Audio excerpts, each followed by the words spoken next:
갈라디아서 2장 16절로 21절까지의 말씀을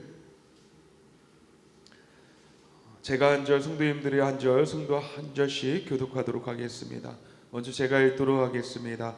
사람이 의롭게 되는 것은 율법의 행위로 말미암이 아니요 오직 예수 그리스도를 믿음으로 말미암 줄 알므로 우리도 그리스도 예수를 믿나니 이는 우리가 율법의 행위로서가 아니고 그리스도를 믿음으로써 의롭다함을 얻으려 함이라. 율법의 행위로서는 의롭다함을 얻을 육체가 없느니라.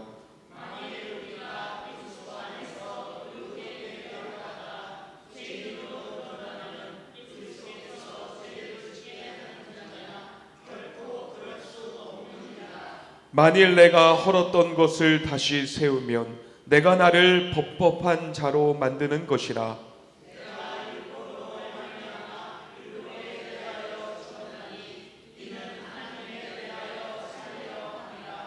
내가 그리스도와 함께 십자가에 못 박혔나니 그런즉 이제는 내가 사는 것이 아니요 오직 내 안에 그리스도께서 사시는 것이라. 이제 내가 육체 가운데 사는 것은 나를 사랑하사 나를 위하여 자기 자신을 버리신 하나님의 아들을 믿는 믿음 안에서 사는 것이라.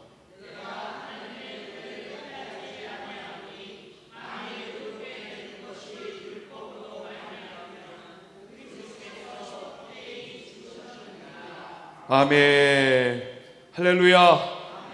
오늘도 이 귀하고 복된 주일 주님 앞에 나오신 우리 사랑하는 성도님들 사랑하고 축복합니다.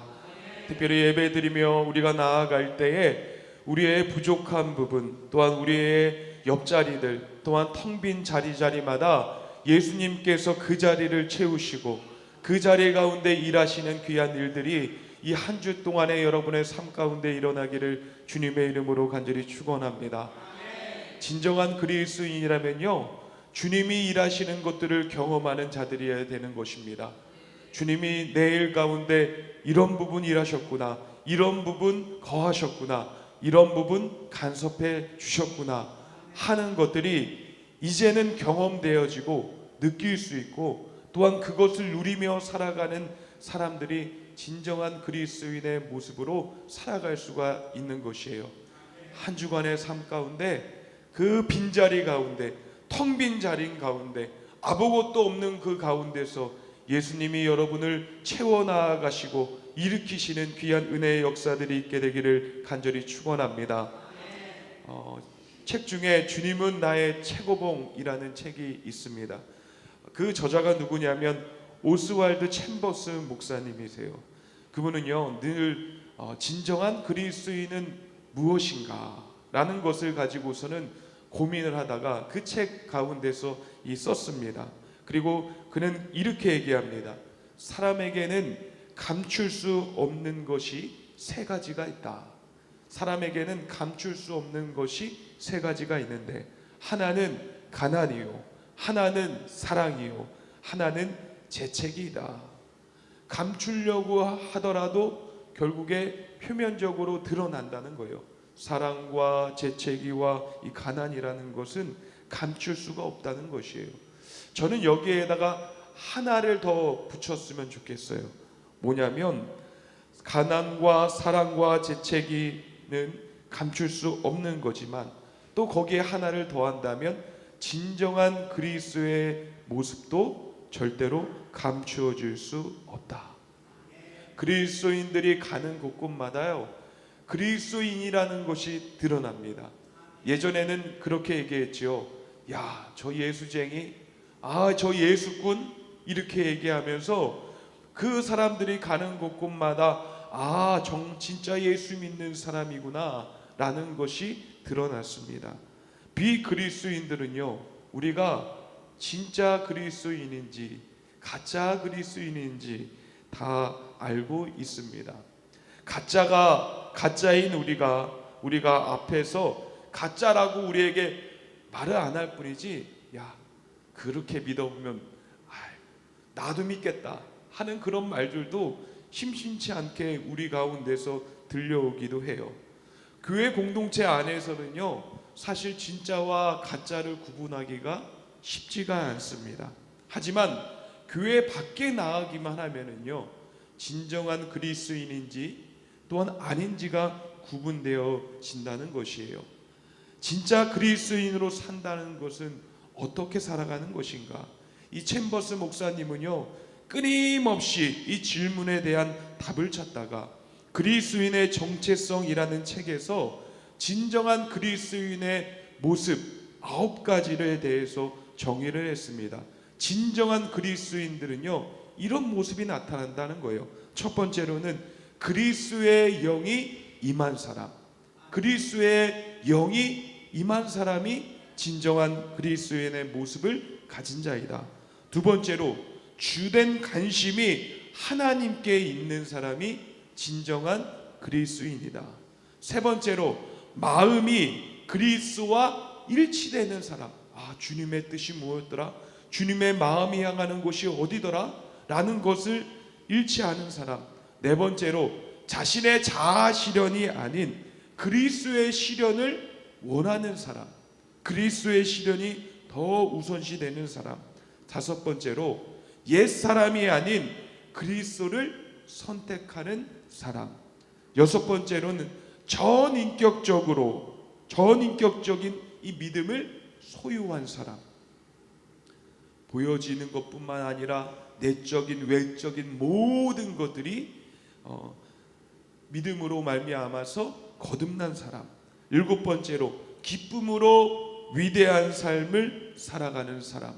여덟 번째로 저항할 수 없는 하나님의 말씀에 빠진 사람. 아홉 번째로 언제나 지금 하나님의 은혜를 길러내는 사람이라고 이 챔버스 목사님은 진정한 그리스도인의 모습을 정의했습니다. 그러면서 이 독자들에게 묻습니다. 당신은 진정한 그리스도인입니까? 여러분은 진정한 그리스도인이십니까? 네, 목소리가 안 나올 줄 알고 있었어요.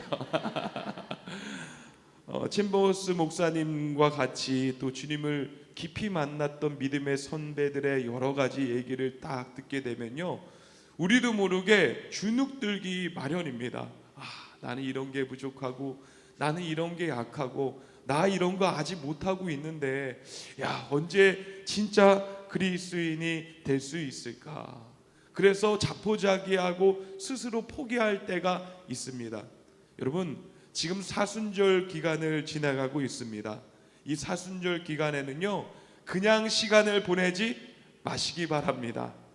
좋은 책도, 좋은 신학책도 한번 읽어보고요, 기도도 한번 집에서 안 했던 거 한번 해보시고요, 또 교회도 한번 들락날락하면서 교회에 와서 한번 머물렀다 가기도 하고요. 이 사순절 기간에는요, 전에 안 해보던 것들을 주님 앞에 해보는 시간입니다. 그래서 죽어있고 잠자고 있는 것 같은 우리의 영혼들이 다시 회복되는 그 시간임을 여러분들 꼭 기억하시면서 움직일 수 있게 되기를 간절히 원합니다. 나는 진정한 그리스도인으로 살아가고 있는가? 그러면서 스스로 묻고 답해보면서 어제보다 오늘이 낫고, 오늘보다 내일이 낫고, 하나님이 주시는 은혜가 더 커지고, 하나님이 주시는 비전이 나에게 임하는 것들을 여러분들 꼭 경험할 수 있게 되기를 주님의 이름으로 간절히 축원합니다. 이 갈라디아서의 이 말씀을 보면은요, 이 갈라디아서의 말씀 가운데 흐르는 이 맥락과 주제는요, 우리가 진정한 그리스도인으로 살아가려고 하는 그 정체성에 대해서 이 꼬집어서 얘기를 하고 있습니다. 오늘 우리가 함께 읽었었던 16절 말씀 우리 다 함께 읽도록 하겠습니다. 시작. 사람이 의롭게 되는 것은 율법의 행위로 말미암이 아니요 오직 예수 그리스도를 믿음으로 말미암는 줄을 알므로 우리도 그리스도 예수를 믿나니 이는 우리가 율법의 행위로서가 아니고 그리스도를 믿음으로써 의롭다 함을 얻으려 함이라.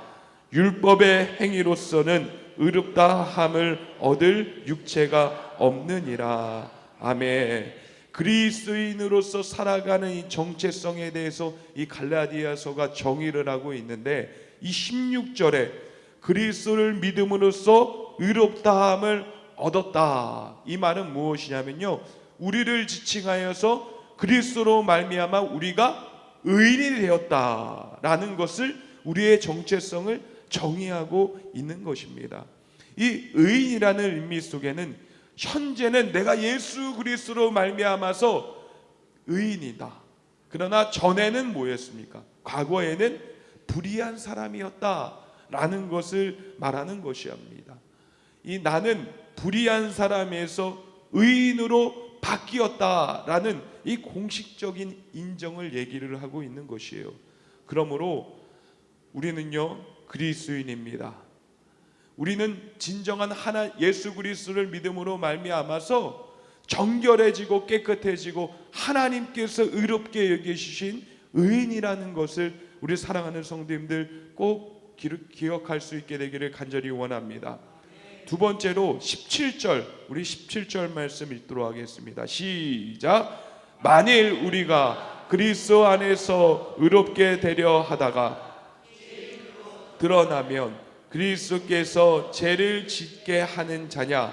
결코 그럴 수 없느니라. 아멘. 우리의 정체성이 뭐냐면요, 이 죄에 대해서 죽었다는 것이에요. 십자가에서 예수 그리스도께서 죽음으로 말미암아 죄와 사망에부터 이 해방되었다는 것을 이 성경의 말씀은 우리에게 선언하고 있습니다. 그 전에 지었던 이 죄가 완전히 없어졌느냐? 완전히 없어진 게 아니라 예수 그리스도의 십자가의 보혈로 말미암아 덮어져서 정결케 되었다는 것을 의미하는 것이죠. 그래서 죄에 들어가서 또한 죄와 함께 살아가는 것을 동의하지 않습니다. 이제는 죄에서 떠나가라. 죄와 완전히 이별하라.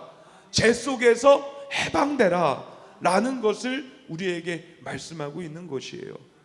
그런데도 불구하고 우리는요, 나도 모르게 또 우리가 알면서 계속 죄를 지을 때가 있죠. 그 이유가 무엇입니까?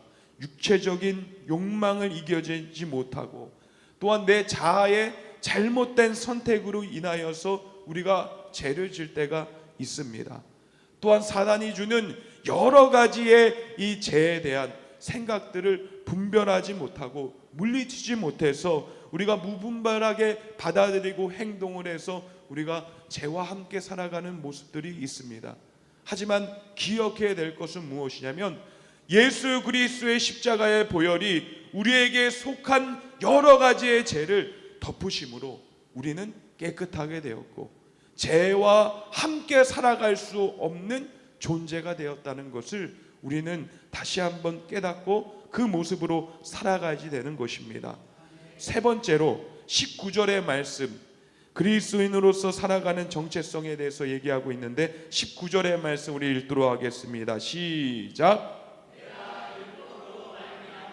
율법에 대하여 죽었나니 이는 하나님에 대하여 살려 함이라. 아멘. 이 그리스도의 정체성 가운데 율법에 대해서 죽었다라는 것은 무엇이냐면 이 율법은요, 상징적으로 표면적인 것들에 대해서 얘기를 하는 것이에요. 외식하고 보여주고 자랑하는 신앙에서 죽었다는 것이에요. 율법주의는요, 사람들에게 보이려고 잘하는 신앙이에요. 사람들에게 자랑하려고 보여주려고 하는 그런 신앙입니다. 그렇지만 그런 신앙에서 죽었다는 것은 무엇이냐면 우리가 예수 그리스도로 말미암아 이 율법적인 신앙의 모습을 우리가 채택하고 그 모습을 보이면 안 된다는 것이에요.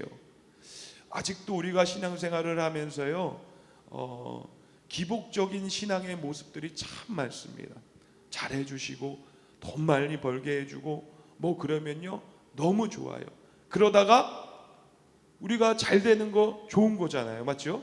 그러다가 조금 안 됐어요. 그러면 교회 안 나오고 예수님 거부하고 하나님 싫어하고 재수가 없다고 얘기하고 그런 모습들이 기복신앙입니다. 잘 되고요, 축복을 받고요, 사랑하는 성도님들 살아가면서 하나님의 놀라우신 은혜들을 경험할 수 있게 되기를 간절히 원합니다. 안 될 때에도요, 하나님 더 의지하면서 하나님께서 여러분에게 돌파구가 되시는 것들 꼭 고백하고 경험할 수 있게 되기를 간절히 원합니다. 기복 시간은 그것을 벗어나는 것이에요.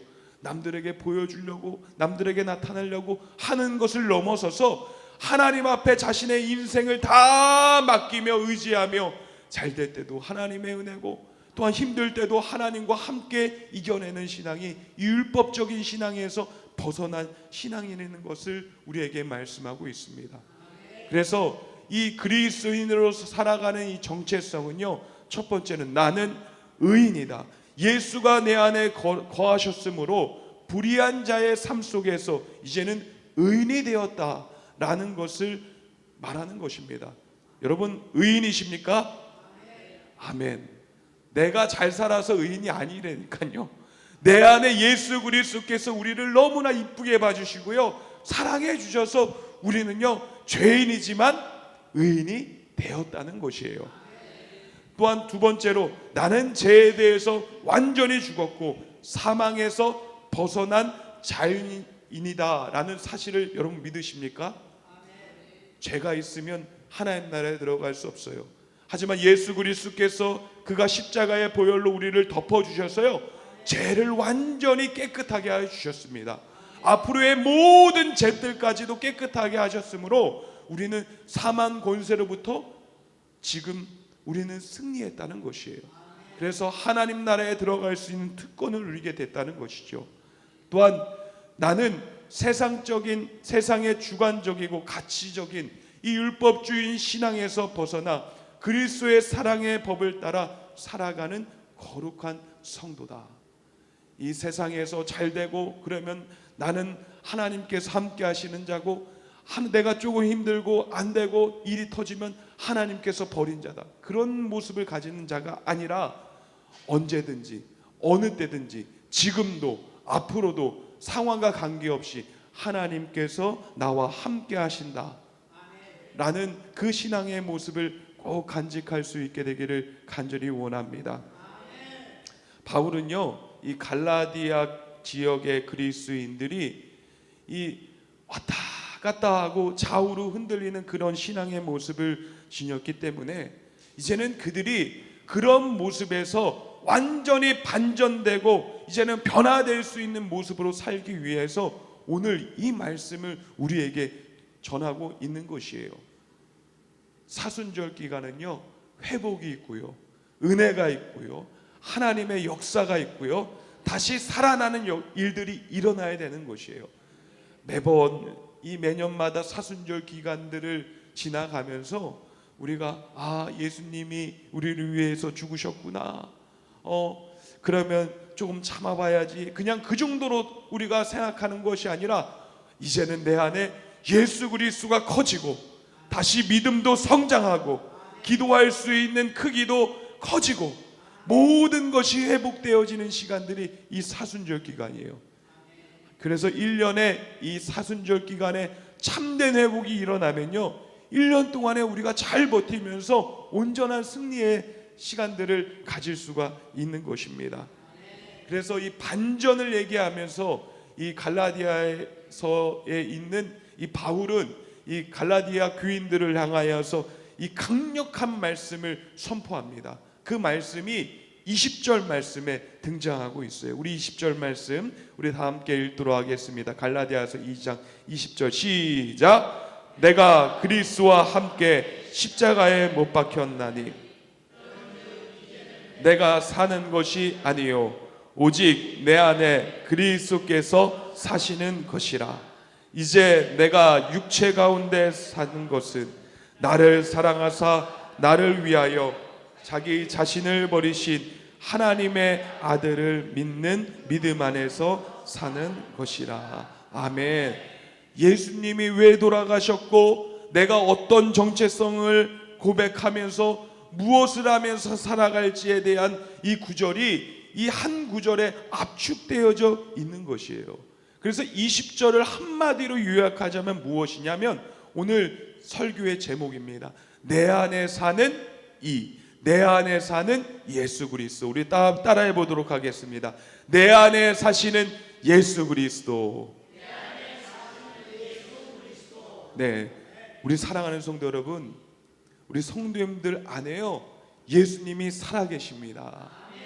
우리 살아계신 예수님이요 우리를 강하게 붙들으시고요 이 세상뿐만 아니라 함께 하시는 모든 영역 가운데 하나님의 큰 은혜들을 경험하며 살게 하시기를 우리 주님께서도 간절히 원하십니다.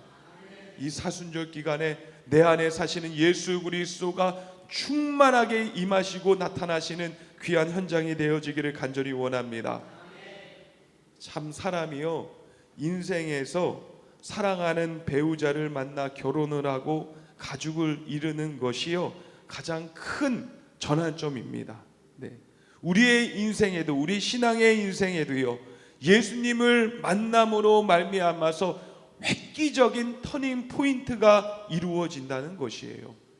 이 아침 편지 문화재단 이사장인 이 고도원 씨가 인생의 터닝 포인트에 대해서 얘기를 했는데 뭐라고 얘기했냐면 마라톤의 반환점처럼 따로 존재하는 것이 이 터닝 포인트가 존재하는 것이 아니다 라고 얘기하면서 뭐라고 얘기했냐면 생각과 행동이 바뀌는 순간이 바로 터닝 포인트다.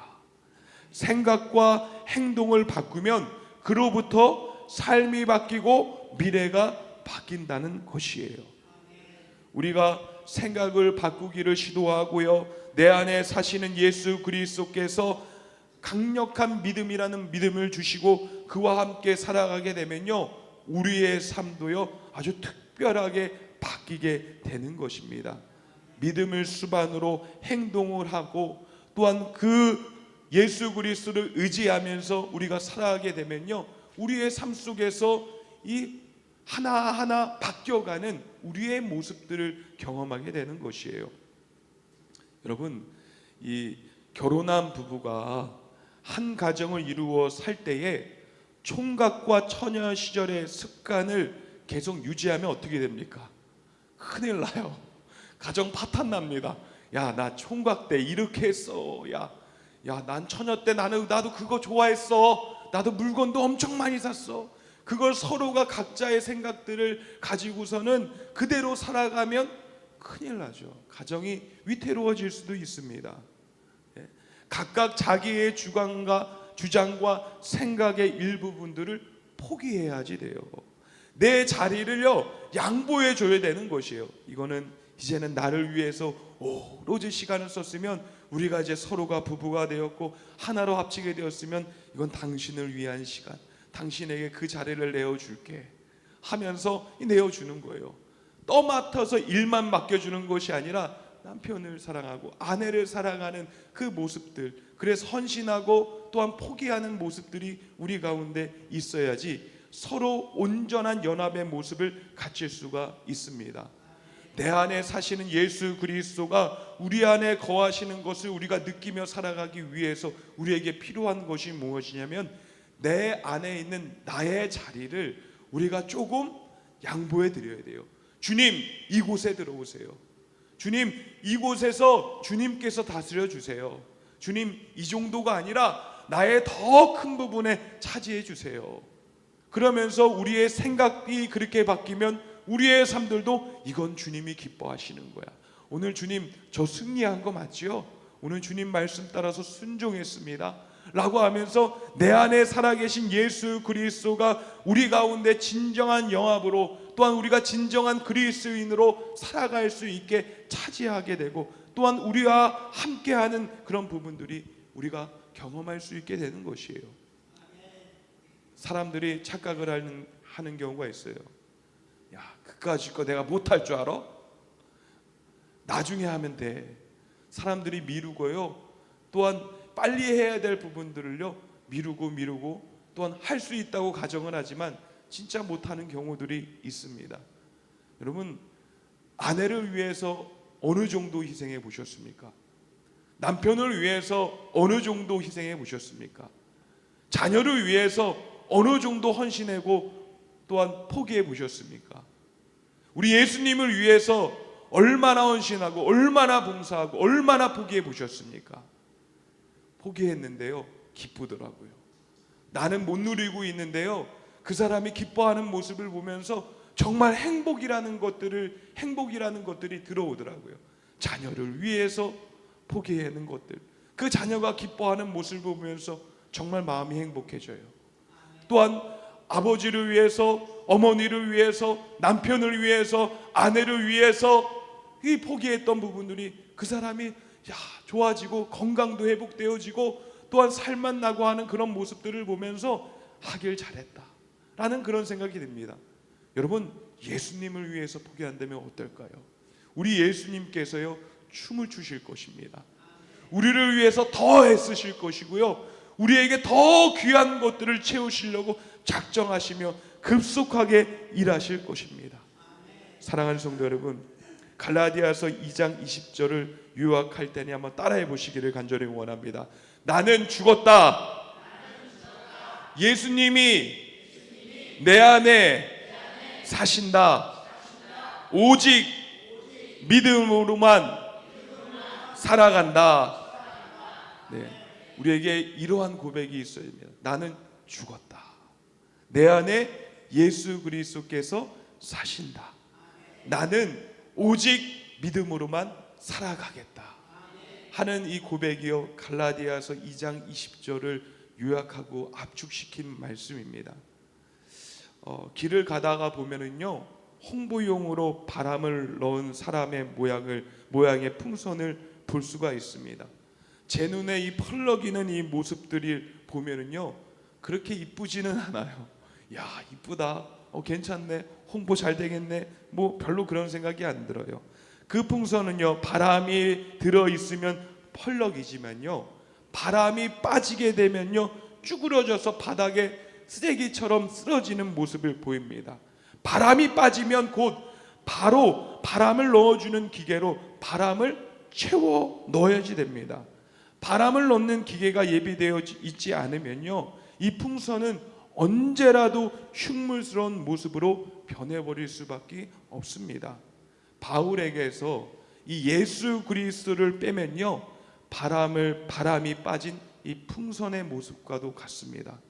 우리 사랑하는 성도님들도요, 이 여러분의 삶 가운데 예수 그리스도를 빼면요 이 바람이 빠진 풍선과도 같을 수가 있어요.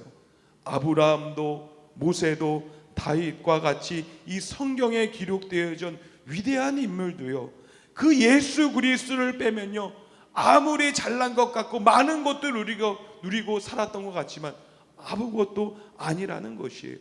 겨우 죄인 한 사람에 불과하다는 것입니다.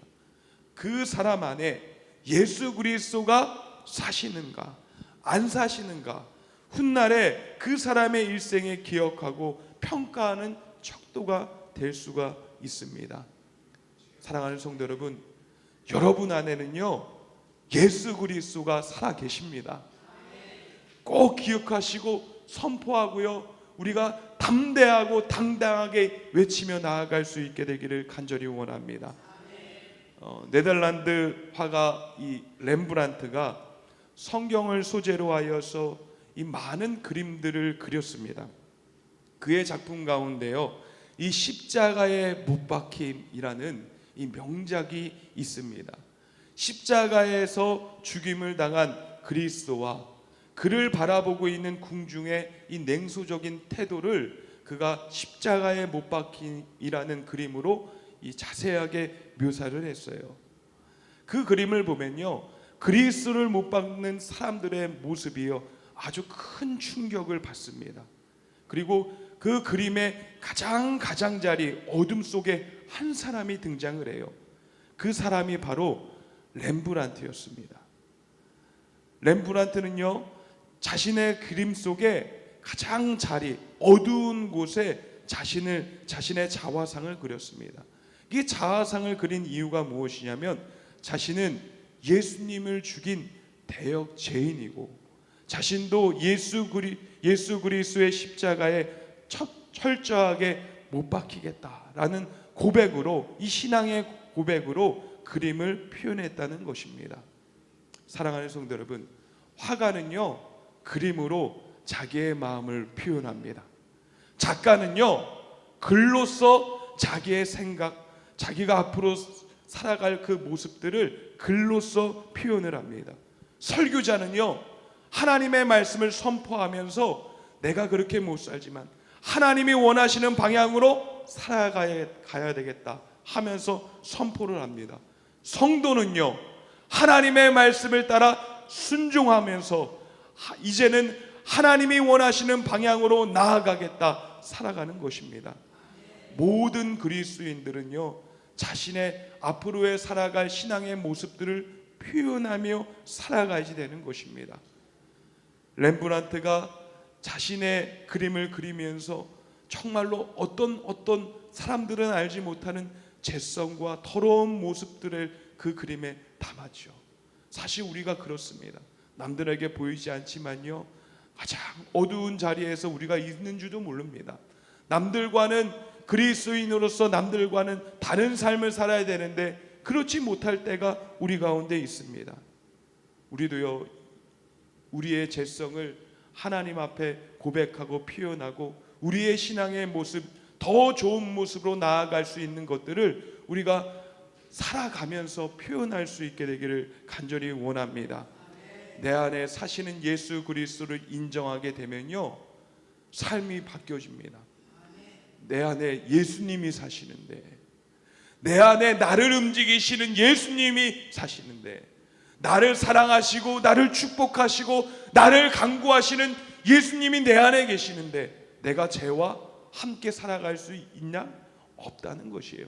주님이 기뻐하시는 모습으로 더 나아가시고 또한 그 삶으로 하나님의 살아계심을 우리가 증명하며 나아갈 때 주님께서는 우리를 가장 기뻐하시며 큰 은혜를 주시는 것입니다. 사랑하는 성도 여러분, 적은 내 안에 있다라는 말이 있습니다. 적은 내 안에 있다. 따라해 보겠습니다. 적은 내 안에 있다. 내 안에 있는 나를 조심하십시오. 내 안에 있는 예수 그리스도를 사랑하십시오. 모든 성공의 시작은요, 예수 그리스도로부터 시작이 됩니다. 내 안에 예수 그리스도가 채워져야 우리가 그리스도의 소리를 낼 수 있고 그리스도의 겸손을 보일 수 있으며 그리스도의 사랑을 전할 수가 있습니다. 이러한 사람이요, 진정한 그리스도의 사람입니다. 한 주간의 삶 가운데서 내 안에 살아계신 예수님과 소통하고 그분이 점점 커지면서 나의 일에 간섭하시고 나에게 말씀하시고 등을 뜯어주시고 안아주시고 하시는 놀라운 경험으로 한 주간 동안도 승리하시고 내 안에 살아계신 예수 그리스도를 찬양하는 복된 한 주가 되어질 수 있게 되기를 주님의 이름으로 간절히 축원합니다.